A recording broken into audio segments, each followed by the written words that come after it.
Olá pessoal! Hoje nós vamos resumir um filme chamado Maligno, do diretor super famoso James Wan. Mas antes de começar já sabe, né? Se ainda não é inscrito em nosso canal, se inscreva e aproveite e ative o sininho para não perder as notificações dos próximos vídeos. Dito isso, vamos ao vídeo. O filme começa em 1993, no Hospital Simeon, onde a doutora Florence Weaver faz uma gravação falando sobre Gabriel, uma pessoa que é tratada naquele hospital. Enquanto ela fala sobre a gravidade do caso, Gabriel na outra sala ataca médicos e enfermeiros, matando e ferindo a todos. Ele só para quando atiram um tranquilizante nele, então vemos seu rosto assustador e sua habilidade de controlar a eletricidade e falar através do rádio. Então a doutora diz que está na hora de extirpar o câncer. Após isso, chegamos aos dias atuais, onde conhecemos Madison, que está grávida de seu primeiro filho, depois de várias tentativas mal sucedidas. A Madison também vive sendo agredida pelo seu marido violento, e nesse dia não é diferente. Ele arremessa contra a parede e acaba ferindo a cabeça da esposa. Com isso, ela se tranca no quarto e seu marido vai dormir no sofá. Enquanto ele dorme, o liquidificador na cozinha liga sozinho, depois a geladeira e a TV. Uma pessoa está sentada no sofá. Depois que ele liga a luz, a pessoa desaparece. Então o marido de Madison é atingido na cabeça. Na mesma hora, Madison acorda e resolve levantar para ver o que está acontecendo. Então ela vê seu marido com o pescoço quebrado e o assassino ao lado dele, que logo quando a vê, resolve persegui-la. Então Madison se tranca no quarto, mas a pessoa consegue abrir a porta, derrubando Madison, que bate a cabeça com tudo no chão. Às 4 da manhã, a polícia aparece por suspeita de invasão domiciliar, que foi denunciada pelos vizinhos, e encontram o corpo do marido de Madison em condições muito estranhas. Madison está no hospital e descobre que infelizmente perdeu sua filha. Como não há sinal de arrombamento na casa e Madison sofria com constantes ataques do marido, a polícia desconfia que foi a própria Madison que o matou. Após isso, Madison é levada de volta para casa pela sua irmã Sidney, que se propõe a ficar com ela, mas Madison diz a ela para não se preocupar. Durante a noite, ela tem visões estranhas de uma pessoa que está do lado de fora de sua casa a observando. Então ela sai correndo para fechar todas as portas, mas uma fica aberta. Então ela vai correndo para o seu quarto e se fecha dentro dele. No outro dia, temendo uma nova invasão, Madison instala trancas em todas as portas. Sua irmã Sidney entra pela janela do quarto. Durante uma conversa, Madison diz a ela que as duas não são irmãs de sangue, pois ela foi adotada aos 8 anos. Enquanto isso, vemos uma mulher fazendo um tour subterrâneo por Seattle com turistas. Após o fim do tour, ela acaba sendo amarrada pelo mesmo assassino da casa de Madison. Ele diz a ela que esperou muito tempo por isso, mas primeiro quer a doutora Weaver. Então ele liga para a mesma e diz que está na hora de extirpar o câncer e desliga logo em seguida. A doutora fica preocupada e então começa a rever um caso de 1993. Após isso, retornamos para a casa de Madison, que está recolhendo roupas sujas pelo quarto, quando as luzes começam a piscar e o rádio começa a ter interferência. Ao mesmo tempo, é visível que Madison também está sentindo dores de cabeça.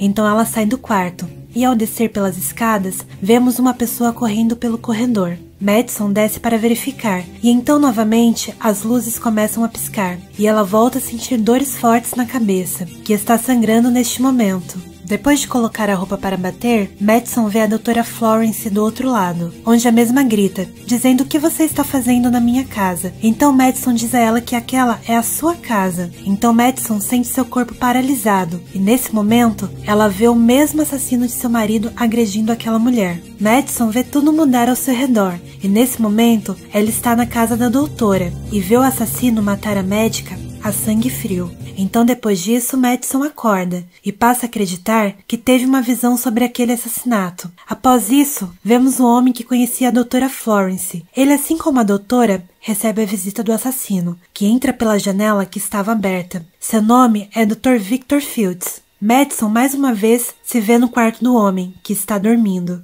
Então, de repente, o assassino aparece por trás de Madison e ataca por várias e várias vezes no rosto do Dr. Victor. Após isso, Madison acorda assustada em sua casa. Então sua irmã, ouvindo os gritos, vai correndo no quarto para ver o que está acontecendo. Então Madison conta tudo o que aconteceu, e após isso, elas vão até a polícia para contar sobre as visões. Eles, obviamente, não acreditam nela, mas Madison dá o endereço do homem assassinado e quando eles chegam lá, eles acabam confirmando toda a história. Eles fazem o retrato falado do assassino e Madison, então, retrata uma criatura super bizarra. Enquanto Madison lava o rosto no banheiro, as luzes começam a piscar novamente. Ela recebe uma ligação de um número desconhecido e, atendendo a ligação, ela descobre que é Gabriel. Ele a chama de Emily e diz que ele é real, por mais que os outros digam que ele está só na cabeça dela. Ele diz a ela que irá causar muita dor e que isso só é o começo, encerrando assim a ligação.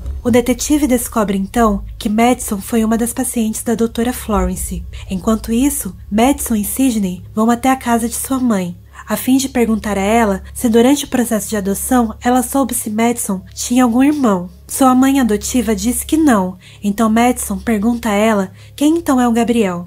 Então sua mãe mostra uma filmagem de um aniversário de Madison, que mostra ela falando sozinha com Gabriel, depois ela falando com ele através de um telefone de brinquedo. Voltando à delegacia, o detetive descobre um pendrive nas coisas da médica, que são registros sobre o caso de Emily, que se chama agora Madison. Ele também vê que os dois que foram assassinados até agora estavam envolvidos com o tratamento de Madison na infância. Após isso, Madison tem novamente uma nova visão, agora na casa do Dr. John Gregory. Ele está tomando banho em sua banheira. O delegado, prevendo o assassinato, vai até a casa do doutor, mas chega tarde demais. Enquanto o detetive está ali, Madison, que está se vendo no mesmo lugar, implora ele para sair, pois o assassino ainda está no local, mas o detetive não a escuta. A criatura então o ataca, mas ele consegue se defender, atirando no mesmo.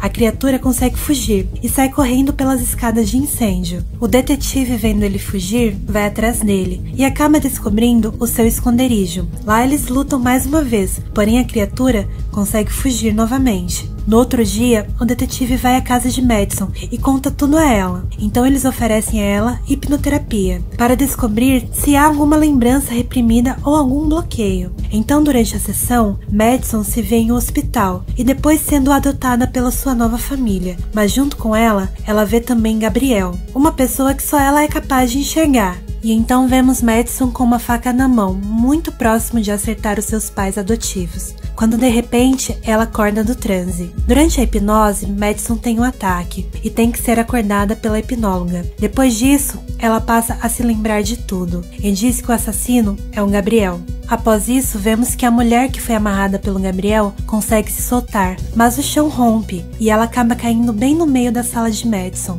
Com isso, Madison é presa e dentro da casa dela, eles descobrem a arma do crime, as roupas e tudo que o assassino utiliza para matar as pessoas. Durante o interrogatório, o detetive recebe uma ligação de um número desconhecido e quando ele atende, é o Gabriel, dizendo que quer as suas coisas de volta. Já Sidney vai até o hospital onde sua irmã fazia o tratamento e consegue achar vários registros sobre o tratamento de sua irmã.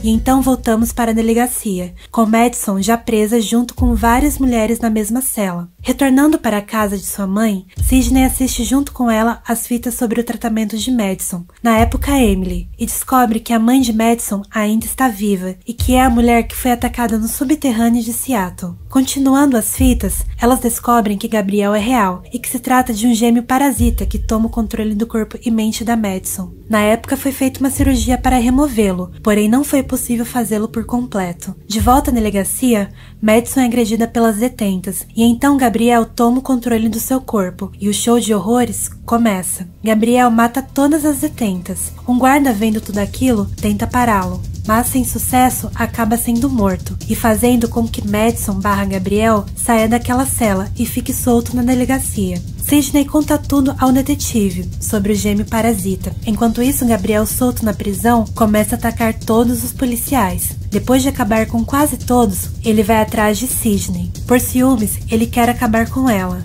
Então sua mãe acorda e pede perdão por ter dado ambos para adoção. E então o detetive atira nele. Com isso, Gabriel atira o troféu contra ele. Sidney implora para Madison reagir e retomar o controle do seu corpo. E também diz a ela que o responsável pela morte dos bebês era o Gabriel, que os usou para se reconstruir. Mas Gabriel atira na Sidney e depois mata sua própria mãe.